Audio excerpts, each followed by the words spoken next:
हमारा नाम हर जगह पे था। ये सीट्स अवेलेबल नहीं थे, हमारा नाम क्यों रखा? फिर सुबह बोल रहे इनको यहाँ पे आपके लिए कोई सीट नहीं, हमें बंद रखा गया, बंद रखा, दिन भर हम बंद थे। फिर हमने बहुत सारी मिन्नतें की, हमें छोड़े। फिर चाहती क्या है आप? इंसाफ, हमें सीट्स मिलनी चाहिए। अगर इनके पास सीट्स अवेलेबल नहीं थे तो फिर हमारे लिस्ट में नाम क्यों रखा? चैनल 1 ने ये न्यूज़ ब्रेक की कि बोपी के जो स्टूडेंट्स हैं, एस्पिरेंट्स हैं, उन्होंने बोपी के इंस्टीट्यूशन के बाहर जो है एहतजाज किया था और उस एहतजाज के कुछ देर के बाद ही जो है वो जितने भी स्टूडेंट्स हैं, एस्पिरेंट्स हैं, जिनकी आज काउंसलिंग होनी थी, उन सबको जो है उसी जो बिल्डिंग है उसके अहाते में रखा गया था और इनसे ये कहा गया था कि इनके कुछ रिप्रेजेंटेटिव्स के साथ बात की जाएगी। इस वक्त ये प्रेस कॉलोनी में आए हुए हैं और काफ़ी बड़ी तादाद है, कुछ यहाँ पे है, कुछ बिहाइंड द कैमरा है और मैं इनसे ही जानने की कोशिश करूंगा कि आज सुबह एहतजाज करने की क्या वजह थी और इस वक्त प्रेस कॉलोनी में आने की वजह क्या है। ये मुझे बताया कि आज सुबह सवेरे आपने एहतजाज किया था, ये भी सुनने को मिला कि कल शाम तक आप वहाँ पे थे। आज सुबह किस बात को लेकर आपने एहतजाज किया था? अब सुबह इन्होंने मतलब 1200 बच्चों को बुलाया, सुबह बोल रहे इनको यहाँ पे आपके लिए कोई सीट, जबकि इन्होंने डेट निकाला था, जबकि इन्होंने एड्रेस दिया था बोपी ऑफिस का। सिलेक्शन लिस्ट निकला था, मेरिट में हमारा नाम, लिस्ट में हमारा नाम था। मेरिट लिस्ट से हमारे पास 2 लिस्ट आए थे, प्रोविजनल लिस्ट, मेरिट लिस्ट और सिलेक्ट काउंसलिंग लिस्ट भी आया था। हमारा नाम हर जगह पे था। ये सीट्स अवेलेबल नहीं थे, हमारा नाम क्यों रखा? फिर मतलब कि हमारा इतना टाइम वेस्ट क्यों किया? हम लास्ट 2 ईयर से वेट कर रहे हैं। आज सुबह आपने एहतजाज किया तो क्या एडमिनिस्ट्रेशन का जो वहाँ पे कंसर्न ऑफिसर था आपसे मिला कि आपका जो मसला है इसको हल किया जाए? वहाँ पे हम गए थे तो उन्होंने मतलब हमें वो मतलब डराने की कोशिश की ताकि ये घर जाए। फिर हम अंदर गए तो उन्होंने गेट बंद किया, हमें बाहर नहीं आने दिया। लेकिन आपके कुछ रिप्रेजेंटेटिव्स को वहाँ पे बुलाया गया था बातचीत के लिए, तो जब वो अंदर गए तो क्या बात हुई इनके साथ, क्या फाइनल हुआ वहाँ? जी पहली बात कि हमें नहीं पता कौन अंदर गए थे, वो मतलब हमने मतलब डिसीजन नहीं लिया था। वो पता नहीं कौन 5 लड़कियां गई थी, लेकिन उनमें से कुछ लड़कियां उनकी सिलेक्शन पहले दिन ही हुई थी। वो 5 लड़कियां अंदर से आई तो बोल रही है कि मतलब कोई बात नहीं, मतलब सारी की सारी घर जी हमारे सामने वो घर गई और हमें ऑल द बेस्ट, हमें ऑल द बेस्ट बोला करो कंटिन्यू। हमें बाहर आके वो क्यों बोला कि हमें ऑल द बेस्ट आप करो कंटिन्यू, हमारा डन है। आप चाहते क्या है ये मुझे बताएं? इंसाफ। अगर हमारे लिए सीट्स अवेलेबल नहीं थे तो इन्होंने पहले ही लिस्ट क्यों इतना 26,100 का लिस्ट क्यों निकाला? अगर इनके पास 1000 सीट्स या 1100 सीट्स अवेलेबल थी, ये ज्यादा से ज्यादा 1500 निकालते, उसमें से फिर देखते कितने 100 या 200 ड्रॉप होते, बाकी सारों को तो मिलता है। एटलीस्ट इतने सारे स्टूडेंट्स अपना ये नहीं करते। मतलब हम नहीं बोल रहे गवर्नमेंट कॉलेज या कोई भी, हमें अगर प्राइवेट कॉलेज या कश्मीर में है, हमें कहीं पे भी मिलते, हमें कहीं पे भी किश्तवाड़, राजौरी, डोडा पहुंच, हम कहीं पे भी प्राइवेट कॉलेज में हम फीस भरने के लिए भी रेडी है। आखिर में बताया कि यहाँ पे आने से पहले क्या आप में से कोई भी एडमिनिस्ट्रेशन से मिला बोपी की? नो सर, नहीं, हमें जाने ही नहीं दिया सर। हम किससे मिलने? हमें नहीं दिया जाना? नहीं, हमें बंद रखा गया, बंद रखा, दिन भर हम बंद थे।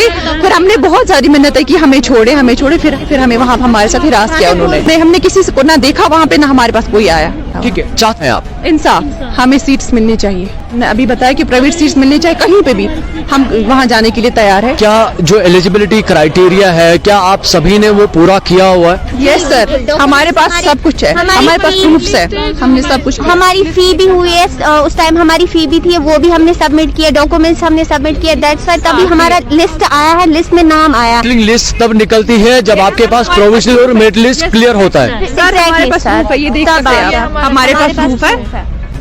नाज़रीन, जिस तरह से अभी हम इन एस्पिरेंट्स के साथ बात कर रहे हैं, ये नर्सिंग के एस्पिरेंट्स हैं और बोपी के थ्रू इनका जो सिस्टम है वो प्रिक्योर किया जा रहा था। इनका मानना है कि ऑलरेडी जो है प्रोविजनल लिस्ट निकाली गई थी, सेकेंड उसके बाद जो मेरिट लिस्ट है वो भी क्लियर आउट हो गया था और उसके बाद जो है अब ये जो फाइनल लिस्ट है काउंसलिंग की, और इसकी काउंसलिंग के बाद ही जो है इनकी जो प्लेसमेंट्स है वेरियस कॉलेज में हो सकती थी। लेकिन इनका मानना है कि अगर जो तादाद है, जो लिमिट है, अगर 1000 तक ही थी तो ऐसी क्या वजह है कि तालिबे इल्मों को जो है इस वक्त दरबदर किया गया है।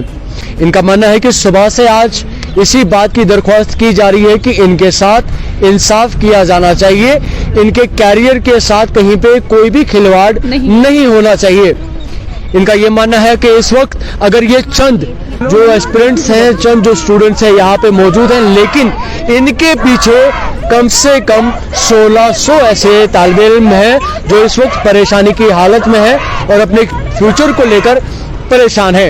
इनका मानना है कि बोपी की तरफ से जो भी इकदामात इनके लिए उठे वो इनके कैरियर को मद्देनजर रखते हुए उठने चाहिए ताकि इनके साथ कोई भी खिलवाड़ ना हो। और खासकर इनकी जो मांग है वो ये है कि जिन बेसिस पे इनको काउंसलिंग के लिए बुलाया गया था, यानी कि सीट्स के लिए, वो सीट्स इनको कश्मीर के किसी भी कॉलेज में अगर इनको वो अजा की जाती हैं, ये उसमें भी तैयार है, लेकिन होनी चाहिए। आप देख रहे हैं चैनल 1, मैं हूं वीर उमर, श्रीनगर। अभी आप मुझे बताएं कि आप क्या चाहती हैं? सर बस हमारी रिक्वेस्ट ये है कि एडमिनिस्ट्रेशन से कि हमारे वो इस मसले में इंटरव्यू करे ताकि हमारे लिए सीट्स अवेलेबल, चाहे वो प्राइवेट हो, कुछ भी हो, कहीं पे भी हो। हम नहीं चाहते कि कश्मीर में ही कहीं पे भी मिले, लेकिन हमें सीट मिलनी चाहिए। मैं आई हूँ बारामूला से, मेरा नाम शुभुक्ता है। तो आज हम आए थे, आज हमारा काउंसलिंग डे था। हम आए थे बोपी ऑफिस, तो वहाँ पे उन्होंने हमें बोला आपके लिए यहाँ पे अवेलेबल नहीं है, आप जाओगे। हम ये बोल रहे अगर इनके पास सीट्स अवेलेबल नहीं थे तो फिर हमारे लिस्ट में नाम क्यों रखा? तो पहले दिन हम इतनी सफर नहीं करते। 8 बजे से हम वहाँ पे कल से आधे बैठे, 8:30 से फिर घर निकले। फिर उनको पहले ही रखना था ना, अगर उनके पास सीट्स अवेलेबल नहीं थे पहले ही 1000 को ही रखना था। तो फिर उन्होंने मेरिट लिस्ट क्यों निकाला हमारा? तो हमारी कोई बात हुई एडमिनिस्ट्रेशन से ना कुछ। तो अब हमें बोल रहे सीट्स नहीं, अब हम जाए तो जाए कहाँ? हमारे पास 2 साल ऑलरेडी जाया हो रहे हैं। अगर हमें इस साल नहीं मिला तो हमें सीट्स मिले, तो जम्मू चाहे कश्मीर कहीं पे भी हमारे लिए चाहे प्राइवेट। अब हम उनको नहीं बोल रहे कि हमें गवर्नमेंट ही दो, अब हम उनको बोले प्राइवेट ही दो, हम पेमेंट सीट ही लेंगे, बट हमें कुछ दो।